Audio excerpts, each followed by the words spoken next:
Well, hey guys, welcome back to another episode of Automotive Insight. Today we've got a 2014 Honda CR-V and the right rear power window doesn't open. So, let's get to it.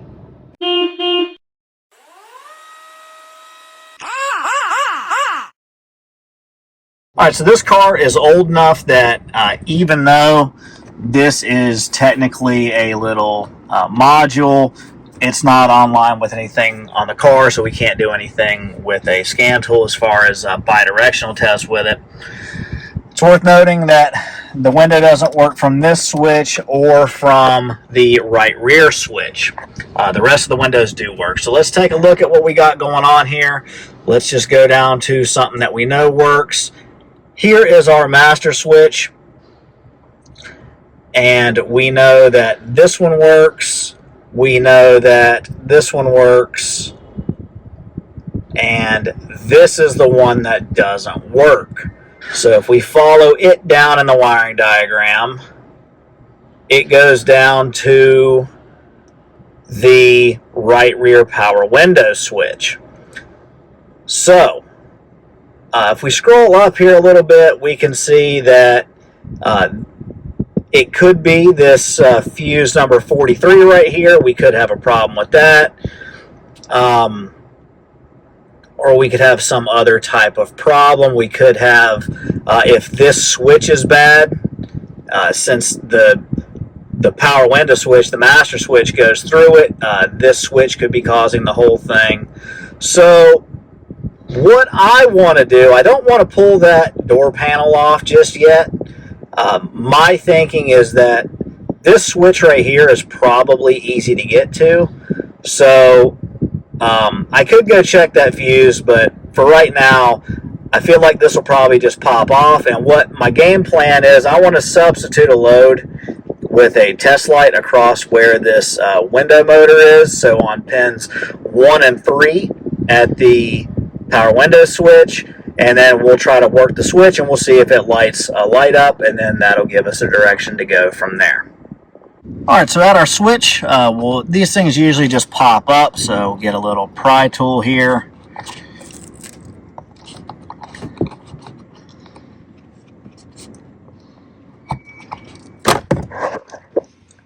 Get that off.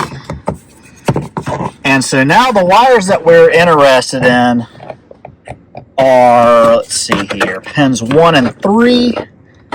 So the blue wire and the white wire and the blue wire. So let me go get a test light bulb. We'll plug these in and we'll see if it works. Alright, so we got a 4 amp test light back probed into our white and our blue wires here. So let's just see if the bulb lights up when we hit the window. That's down and that's up. So we know that it's working from here. I'm going to set you down right here for just a second, and let me touch the other one, see if it works. And it works from the front one as well. So we have one more test to do before we completely condemn it, because it could be open. So let's get to that one. All right, the last check that I want to do is I just want to do a quick continuity check across white and blue, because that goes straight to our power window motor. If it's open, it could be a wiring issue, or it could be that the windings in the motor are open.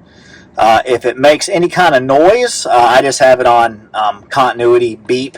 If it makes any kind of noise, then we'll know that the circuit is all intact, that we just have a bad motor. So let's try that.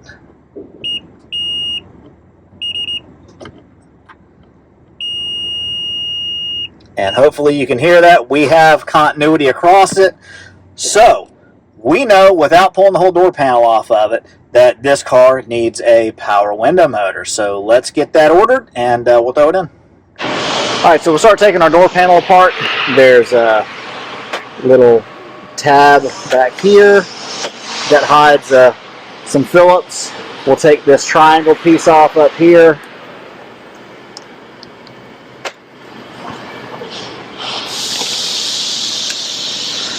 We've already had this out, but it's been a few days since that happened.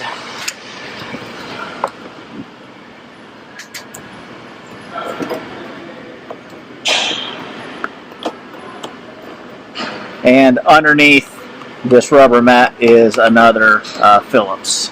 So we'll take those out.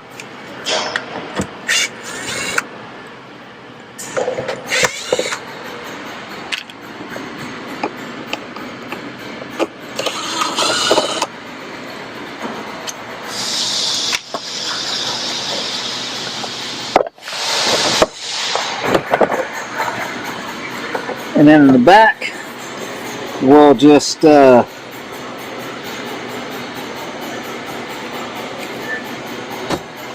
take this whole thing off together. Alright, so luckily for us, it's about 1,000 degrees outside, which makes this butyl tape really come off nice and clean. So let's get it out of the way.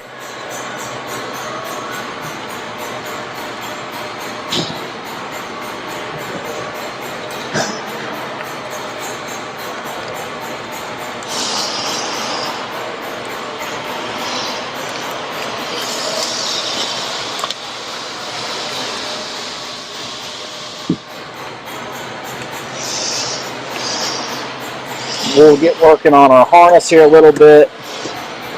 I'm going to try to disconnect it from down below.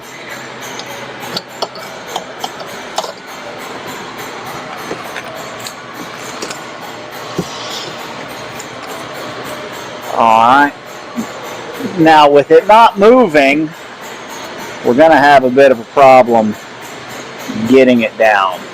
So I think I'm going to, our new window comes with cables.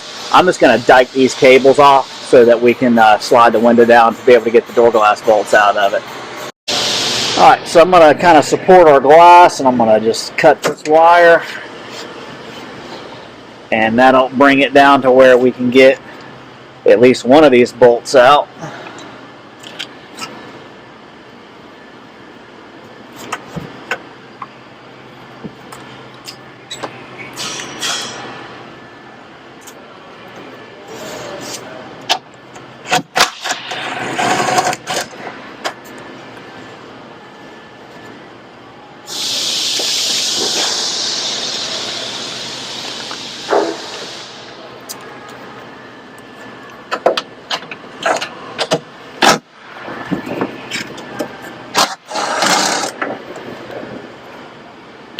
Alright, so now I'm going to push this all the way up.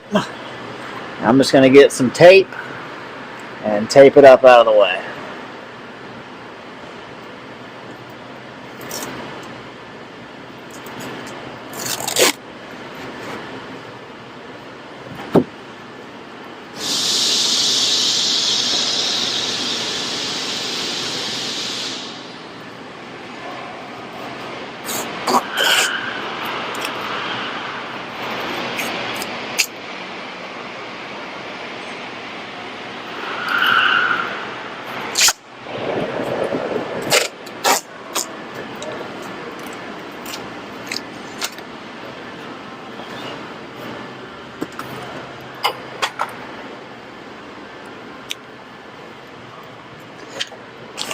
Alright, so here's another nut here for the top of our regulator. There are 3 10s down below.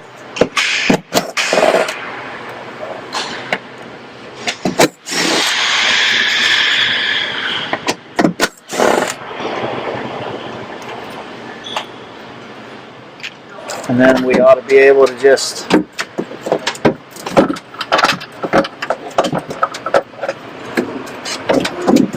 take our assembly out. Alright, got our new one. We'll make sure everything looks the same, and it does by and large, so we'll go in with our new one.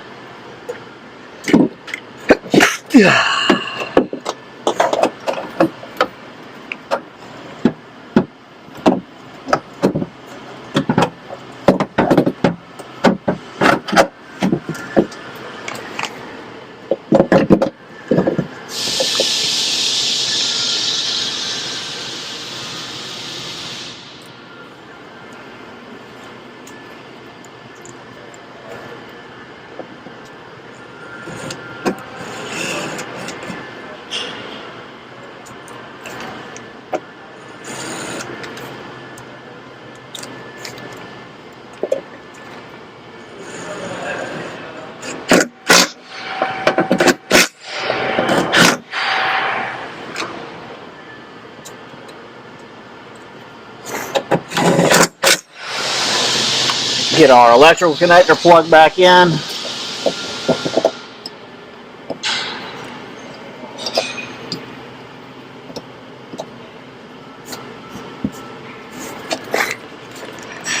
Put our little harness clips back where they go.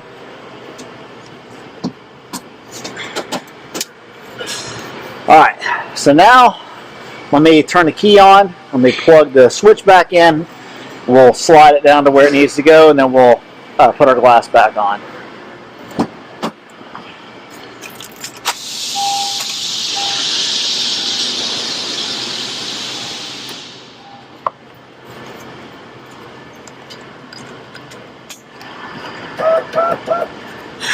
Alright, there's some of it, so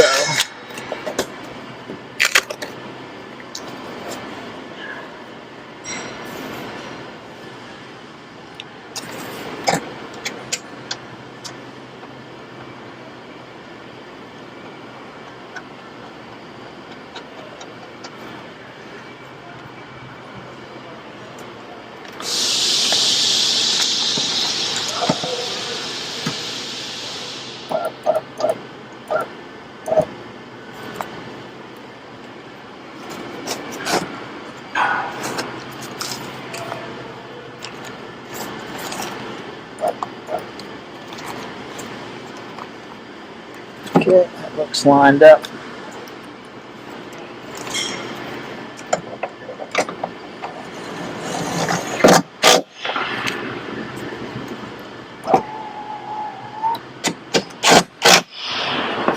All right, so that's that. So now we'll just line our butyl tape moisture barrier thing back up.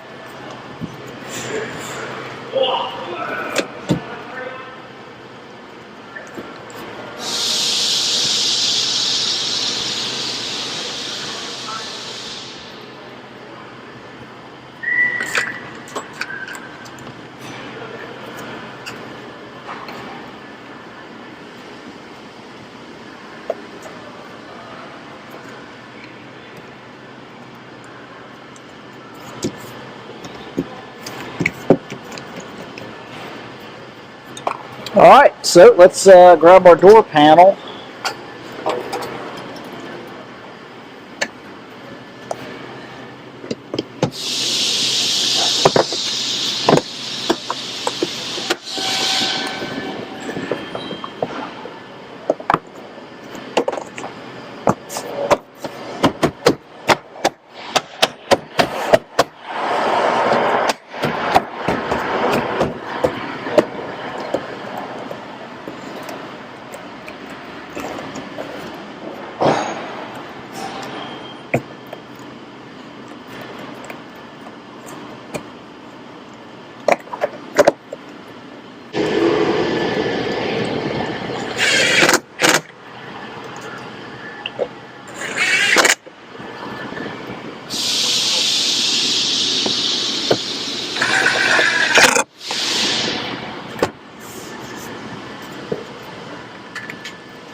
Alright, happy with that.